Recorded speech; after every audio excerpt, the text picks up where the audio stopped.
नमस्कार दोस्तों, हमारे माँ शक्तिपीठ के यूट्यूब चैनल में आपका स्वागत है। माँ काली का आशीर्वाद और बजरंग बली की कृपा आप सब पर सदैव बनी रहे। तो दोस्तों, आज हम आपको बताने जा रहे हैं माँ के कल्याणकारी 9 स्वरूपों का वर्णन एवं कथा। तो ध्यान से सुनिएगा दोस्तों। नवरात्रि के पहले दिन माँ शैलपुत्री की पूजा की जाती है। पुराणों के अनुसार माता शैलपुत्री का जन्म पर्वत राज हिमालय की पुत्री के रूप में हुआ था, इसलिए उनका नाम शैलपुत्री है। माँ शैलपुत्री के एक हाथ में त्रिशूल और दूसरे हाथ में कमल मौजूद रहता है। माँ शैलपुत्री वृषभ पर विराजमान है। माँ शैलपुत्री को संपूर्ण हिमालय पर्वत समर्पित है। माँ शैलपुत्री का नवरात्रि के पहले दिन विधि पूर्वक पूजन करने से शुभ फल प्राप्त किया जाता है। माना जाता है कि जिसकी कुंडली में मंगल की स्थिति खराब हो, उन्हें माँ शैलपुत्री की पूजा करनी चाहिए। माता को सफेद वस्तुएं पसंद हैं, इसलिए पूजा में सफेद फल, फूल और मिष्ठान चढ़ाना बहुत फलदायी है। कुंवारी कन्याओं का इस व्रत को करने से अच्छे वर की प्राप्ति होती है। माँ शैलपुत्री का पूजा व्रत करने से जीवन में स्थिरता आती है। माँ शैलपुत्री की कथा, तो ध्यान से सुनिएगा दोस्तों। एक बार प्रजापति दक्ष ने एक बड़ा यज्ञ करवाया।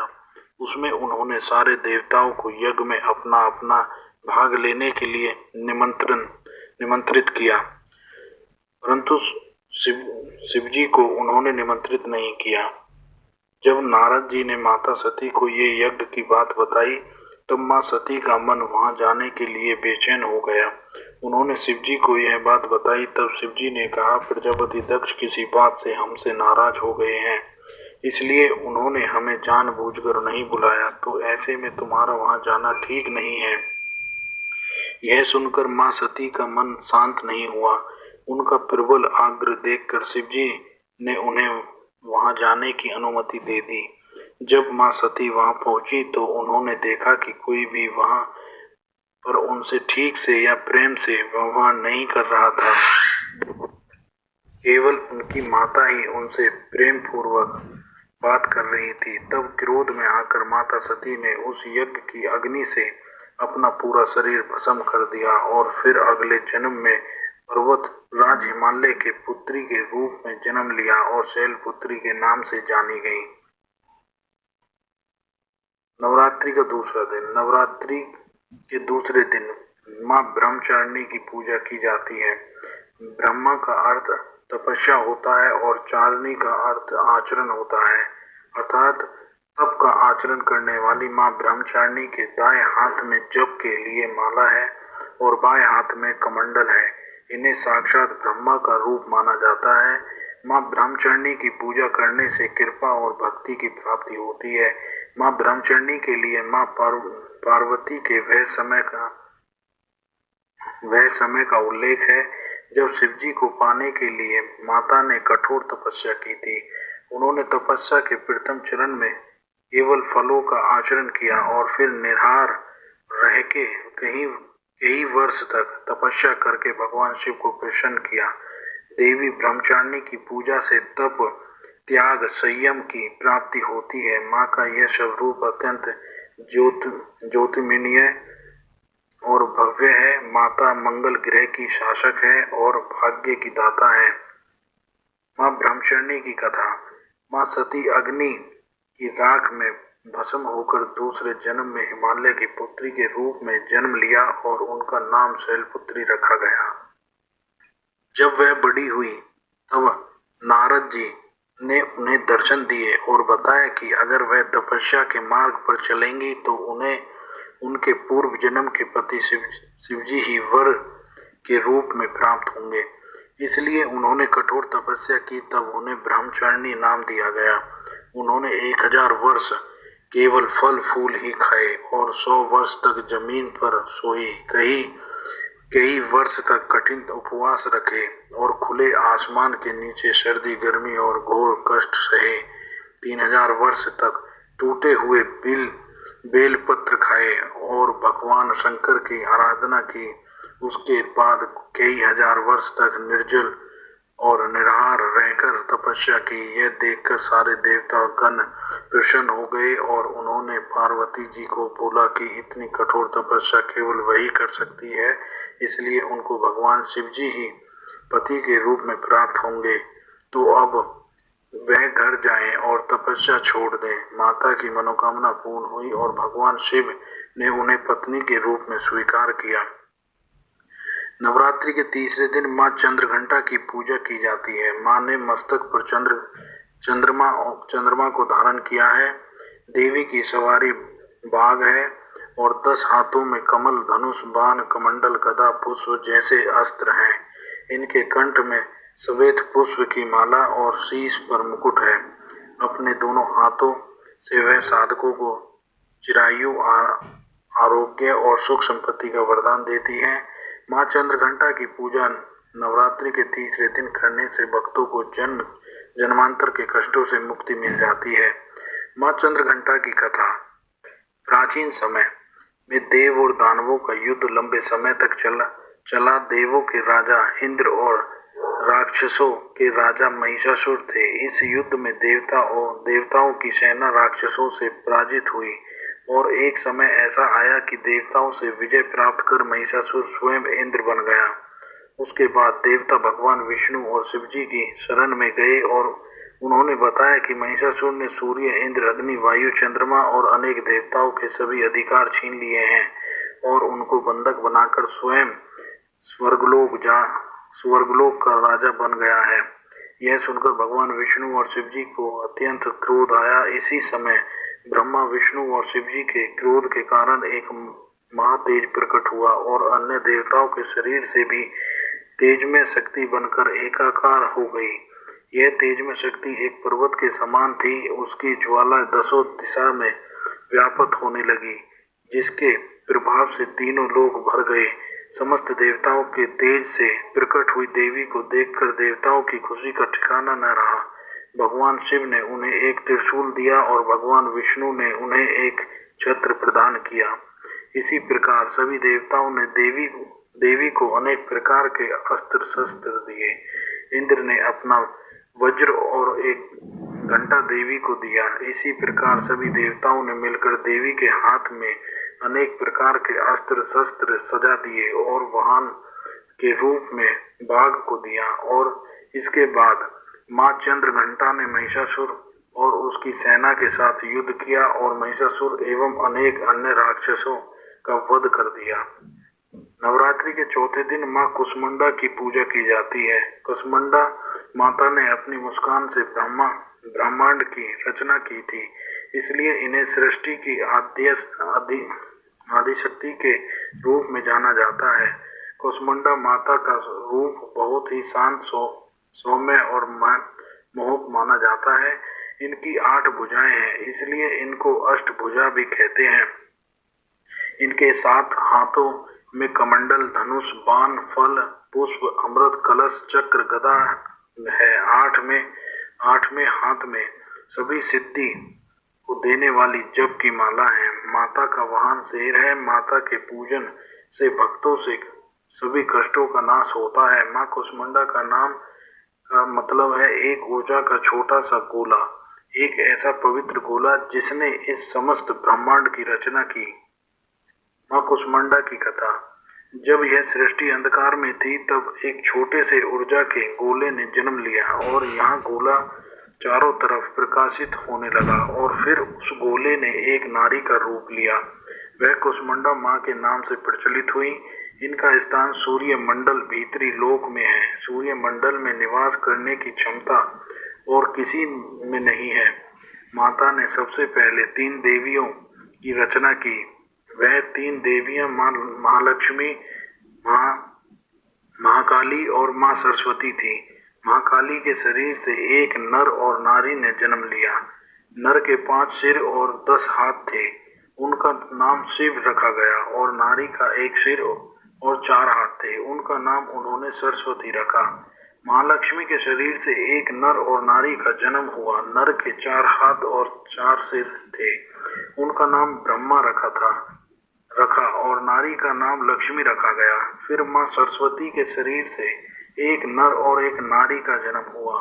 नर का एक सिर और 4 हाथ थे, उनका नाम विष्णु रखा, और महिला का एक सिर और 4 हाथ थे, उनका नाम शक्ति रखा। माँ ने भगवान शिव को शक्ति, ब्रह्मा जी को सरस्वती और विष्णु जी को लक्ष्मी पत्नियों के रूप में प्रदान किए। माँ ने अनेक देवी देवताओं की रचना की, इसलिए उन्हें सृष्टि की रचयिता माना जाता है। नवरात्रि के 5वें दिन माँ स्कंद माता की पूजा की जाती है। स्कंद माता नाम 2 शब्दों से मिलकर बनता है, स्कंद और माता। स्कंद भगवान कार्तिकेय का दूसरा नाम है। कार्तिकेय भगवान शिव और माता पार्वती के पुत्र हैं, इसलिए स्कंद माता का अर्थ है कार्तिकेय की माता। माता की 4 भुजाएं हैं। वह एक हाथ में कार्तिकेय को पकड़े हुए हैं, दूसरे और तीसरे हाथ में कमल रखती हैं और चौथे हाथ से भक्तों को आशीर्वाद देती हैं। उनका वाहन शेर है और वह कमल पर विराजमान है। स्कंद माता विशुद्ध चक्र की अधिष्ठात्री देवी हैं। विशुद्ध चक्र हमारे गले के उभरे हुए भाग के ठीक नीचे स्थित होता है। स्कंद माता की पूजा करने से विशुद्ध चक्र जागृत होता है और उस व्यक्ति को वाणी की सिद्धि प्राप्त होती है। व्यक्ति का आयुष बढ़ता है और वह विद्वान बनता है। इनकी पूजा से 16 कलाओं और 16 विभूतियों का ज्ञान होता है। माँ स्कंद माता की कथा। सती जब अग्नि में जलकर भस्म हो गई, उसके बाद शंकर भगवान शारीरिक मामले से दूर हो गए और कठिन तपस्या में लग गए। उसी समय देवता गण तारकासुर के अत्याचार भोग रहे थे। तारकासुर को वरदान था कि केवल भगवान शिव की संतान उसका वध कर सकती है, बिना सती के संतान नहीं हो सकती। इसलिए सारे देवता भगवान विष्णु के पास गए। तब विष्णु जी ने उनको कहा कि यह सब की वजह से आप लोग ही हो। अगर आप सब राजा दक्ष के वहां बिना शिवजी के नहीं गए होते तो सती को अपना शरीर नहीं छोड़ना पड़ता। उसके बाद भगवान विष्णु देवताओं को माता पार्वती के बारे में बताते हैं, जो सती माता की अवतार हैं। तब नारद मुनि माता पार्वती के पास जाकर उन्हें तपस्या करके भगवान शिव को प्राप्त करने को कहते हैं। माँ पार्वती की हजारों वर्षों की तपस्याओं के बाद भगवान शिव उनसे विवाह करते हैं। उन दोनों की ऊर्जा से एक ज्वलंत बीज पैदा होता है। उस बीज से 6 मुख वाला कार्तिकेय जन्म लेता है और फिर कार्तिकेय तारकासुर का एक भयंकर युद्ध में वध कर देता है। तभी से स्कंद माता एक सर्वश्रेष्ठ पुत्र कार्तिकेय की माता के नाम से जानी जाती हैं। नवरात्रि के 6ठे दिन माँ कात्यायनी की पूजा होती है। माँ कात्यायनी की पूजा करने से भक्तों को अर्थ, धर्म, काम और मोक्ष चारों फलों की प्राप्ति हो जाती है। सभी रोग भय आदि दूर हो जाते हैं। माँ कात्यायनी की कृपा से शादी में आने वाली बाधाएं दूर हो जाती हैं और बृहस्पति शादी के योग भी बनते हैं और इनकी पूजा से वैवाहिक जीवन भी अच्छा रहता है। माँ कात्यायनी की कथा। पुराणों के अनुसार महर्षि कात्यायन ने माँ आद्यशक्ति की घोर तपस्या की थी। उनकी तपस्या से प्रसन्न होकर माँ ने उन्हें उनके यहाँ पुत्री के रूप में जन्म लेने का वरदान दिया था। माँ का जन्म महर्षि कात्यायन के आश्रम में हुआ था। कहते हैं जिस समय महिषासुर का अत्याचार बहुत बढ़ गया था, तो त्रिदेवी के तेज से माँ की उत्पत्ति हुई थी। माँ ने 10वीं तिथि के दिन महिषासुर नाम के राक्षस का वध किया था। इसके बाद शुभ निशुंभ ने भी स्वर्गलोक पर आक्रमण करके इंद्र का सिंहासन छीन लिया था। उसका अत्याचार बढ़ने से माँ ने उनका भी वध कर दिया था। इस तरह अगर माँ कात्यायनी की पूजा की जाए, व्रत को पढ़ा या सुना जाए, माँ उनके शत्रुओं से उनकी रक्षा सदैव करती है। नवरात्रि के 7वें दिन माँ कालरात्रि की पूजा की जाती है। काल अर्थ मृत्यु होता है और रात्रि का अर्थ अंधकार होता है। अंतः कालरात्रि का अर्थ अंधकार व अज्ञानता की मृत्यु होता है। माँ कालरात्रि दुर्गा का सबसे भयंकर रूप है। कालरात्रि माँ का रूप गहरा है। माँ के गले में विधिवत की माला और बाल बिखरे हुए हैं। माँ कालरात्रि के 4 हाथ और उनका एक हाथ वर मुद्रा में है, जिससे वे भक्तों को आशीर्वाद देती हैं। दूसरा हाथ अभय मुद्रा में है, जिससे वे भक्तों की रक्षा करती हैं। तीसरे हाथ में उन्होंने वज्र पकड़ा है और चौथे हाथ में नुकीला कांटा है। माँ कालरात्रि का वाहन गदा है। माँ की पूजा करने से व्यक्ति अपने क्रोध पे नियंत्रण ला सकता है। नवरात्रि का 7वां दिन तांत्रिक क्रिया के साधना करने वाले लोगों के लिए अति महत्वपूर्ण है। माँ कालरात्रि की कथा। प्राचीन समय में शुभ निशुंभ दैत्यों ने अपने बल से इंद्र का राज्य छीन लिया था और उनके अत्याचार देवताओं पे बहुत बढ़ गए थे। तब वह मदद मांगने हिमालय पर्वत पर जाकर माँ भगवती की स्तुति करते हैं। माँ पार्वती को जब इनके बारे में पता चलता है, तब उनके शरीर से अंबिका निकली तो पार्वती ने अंबिका को दैत्यों के संहार के लिए भेजा। युद्ध में शुंभ और निशुंभ ने 2 राक्षसों चंड और कुंड को भेजा। अंबिका देवी ने चंड और कुंड से लड़ने के लिए काली देवी का निर्माण किया और काली माता ने चंड और कुंड का वध किया, इसलिए वह चामुंडा के नाम से जानी जाने लगी। इसके बाद शुंभ और निशुंभ ने रक्तबीज नामक अति पराक्रमी राक्षस को भेजा। उसको ब्रह्मा जी से वरदान था कि जब उसकी एक भी रक्त की बूंद जमीन पर गिरेगी, वह दूसरा रक्तबीज बन जाएगा, जिससे उसके जैसा पराक्रमी पैदा हो जाएगा। युद्ध में जब रक्तबीज का रक्त गिरते ही वहां पे बहुत सारे दानव पैदा हो गए, तब देवताओं का भय बढ़ गया।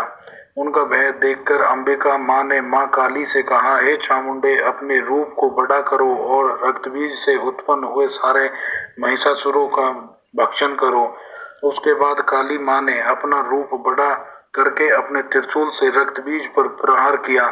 तब रक्तबीज के शरीर से जो भी रक्त निकला उसको माँ ने पी लिया और उसके बाद माँ ने रक्तबीज को वज्र बाण खड़क से मार डाला। माँ कालरात्रि दुष्टों का नाश करने वाली हैं और क्रूरता को खत्म करने वाली हैं। नवरात्रि के 8वें दिन माता महागौरी की पूजा की जाती है। महागौरी की पूजा अर्चना से भक्तों के सारे कष्ट दूर होते हैं।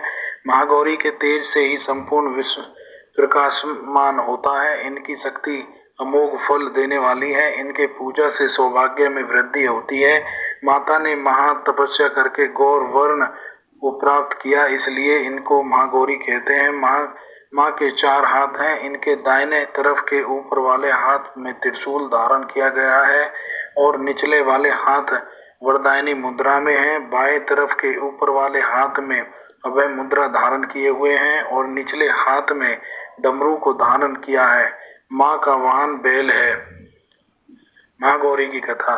माता पार्वती ने शिवजी के लिए कई सालों तक कठोर तपस्या की थी। जब भगवान शिव उनसे प्रसन्न हुए, तब उन्होंने माता को वरदान मांगने को कहा।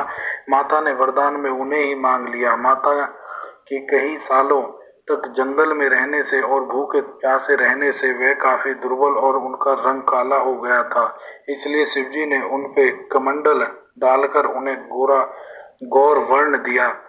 तब से वह महागौरी के नाम से जानी जाती हैं। दूसरी कथा यह है कि जब माता जंगल में तपस्या कर रही थी, तब एक सिंह वहां आ पहुंचा और वह भूखा था, इसलिए माता को देख उसे लालच आ गया, परंतु माता तपस्या में लीन थी, इसलिए वह सिंह वहीं बैठ माता की तपस्या खत्म होने का इंतजार करता रहा। सिंह ने तपस्या के दौरान काफी दुर्बल हो गया, इसलिए जब माता तपस्या से उठी, तब उन्होंने सिंह को देखा और उस पे दया आ गई, इसलिए माता ने उसे अपना वाहन बना लिया। तब से माता के 2 वाहन हैं, बैल और सिंह। नवरात्रि के 9वें दिन माँ सिद्धिदात्री की पूजा की जाती है। सिद्धि का अर्थ अलौकिक शक्ति और दात्री का अर्थ दाता या प्रदान करने वाली होता है। सिद्धिदात्री का यह स्वरूप सभी दिव्य आकांक्षाओं को पूर्ण करने वाला होता है। इस रूप में माँ कमल पर विराजमान है। माता के 4 हाथ हैं। चारों हाथों में कमल, गदा, चक्र और शंख धारण करती हैं। माता का वाहन सिंह है। माता अज्ञानता दूर करने वाली हैं। पुराणों के अनुसार माँ सिद्धिदात्री की पूजा करने से महिमा, गरिमा लघिमा प्राप्ति, प्राकम्य, ईशितत्व और वसीतत्व 8 सिद्धियां प्राप्त होती हैं और असंतोष, आलस्य, ईश्वरीय दोष आदि से छुटकारा मिलता है। पुराणों के अनुसार भगवान शिव ने मां सिद्धिदात्री की पूजा करके सभी प्रकार की सिद्धियों को प्राप्त किया था। उनका आधा शरीर स्त्री का हो गया था, इसलिए उन्हें अधर नारेश्वर के नाम से भी जाना जाता है। एक समय पे जब सृष्टि में अंधकार छा गया था, तब एक दिव्य शक्ति ने जन्म लिया जो महाशक्ति के अलावा कोई नहीं थी। देवी शक्ति ने ब्रह्मा, विष्णु और महादेव की त्रिमूर्ति को जन्म दिया और तीनों को दुनिया के लिए अपने कर्तव्यों को निभाने के लिए अपनी भूमिकाओं को समझने की सलाह दी। उनके कहने अनुसार त्रिदेव एक महासागर के किनारे बैठ गए और कई वर्ष तक तपस्या की। तब मां देवी ने सिद्धिदात्री के रूप में उन्हें दर्शन दिए और तीनों को अपनी शक्तियों के रूप में पत्नियां दी, ताकि वो लोग उनकी मदद से सृष्टि रचना का कारोबार कर सकें और धीरे धीरे सृष्टि में सब कुछ निर्माण हुआ। इस तरह मां सिद्धिदात्री की कृपा से सृष्टि की रचना, पालन, संहार का कार्य संचालित हुआ। कथा एवं वर्णन है, तो आप एक बार जाने दुर्गा की 9 शक्तियों से मिलने वाले सुख एवं वर्णन हमने आपको बताया है। तो दोस्तों, हमारे चैनल से जुड़ने के लिए धन्यवाद। अगर हमारी वीडियो आपको अच्छी लगे तो लाइक करें, शेयर करें, सब्सक्राइब करें और बेल आइकन को दबाना ना भूलें। तो जय माता दी, जय बजरंगबली।